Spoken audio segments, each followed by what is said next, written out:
Hello guys, আসসালামু আলাইকুম। Welcome back to my new another blog. আর আজকে আমি আর রিয়াজ দুজন মিলেই যাচ্ছি সকালে টিফিনটা করে নেবো। রিয়াজকে তো আপনারা আমার আগের ভিডিও তো দেখেছেন। আমরা সবাই একটা স্টলের মধ্যেই থাকি আর কটায় দিয়ে দিকে চা খাচ্ছি। আর সকালে টিফিনটা আমরা এই দাদার কাছে করি। টিফিন করার পর আমরা চলে যাবো এবার রুমে, গোসলটা করে নেবো। এখন বাজছে প্রায় 10:30। আগে গোসলটা করে নিই আমরা। গোসল করে আসার পর কটায় দিয়ে দিকে সব বোতলগুলোতে জল ভরে নিই। আর আমরা দুপুরে আবার চলে এসেছিলাম এখানে একসাথে বসে খাওয়া দাওয়া করে নেবো। আমরা বৃষ্টির কারণে আমরা আজ এখানে খাওয়া দাওয়া করার পর আমরা অনলাইনে মাল দেখাচ্ছিলাম। আমাদের স্টলে দুপুর 2টার পর লাইট দেয়, এখনো লাইট দেয়নি, তাও মালগুলো দেখিয়ে নিচ্ছিলাম। বারবার মেসেজ করছিল, এক করে কাজগুলো সব সেরে নিচ্ছিলাম। প্রথমে শাড়িগুলো ভিডিও কলের মাধ্যমে দেখানোর পর তারপর আরেকজনকে কুর্তি দেখাচ্ছিলাম। এদিকে দেখাচ্ছিলাম বলতে সে কুর্তির সাইজটা বলে দিয়েছে। আমরা সেই সাইজ অনুযায়ী যতগুলো ছিল সবগুলোরই এক ধার থেকে একটা করে পিকচার তুলে নিচ্ছিলাম আর তাকে হোয়াটসঅ্যাপে সেন্ড করে দেবো। সেখান থেকে সে সিলেক্ট করে নেবে।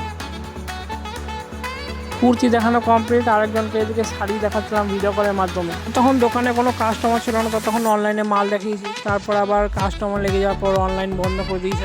এখন অফলাইনে যে আমাদের কাস্টমারগুলো আছে ওইগুলোকে সাথে আগে ডিল করে নিতে হয়। দাদা কার্ডে পেমেন্ট করেছিল, তাই অফিস রুমে নিয়ে গেছিলাম।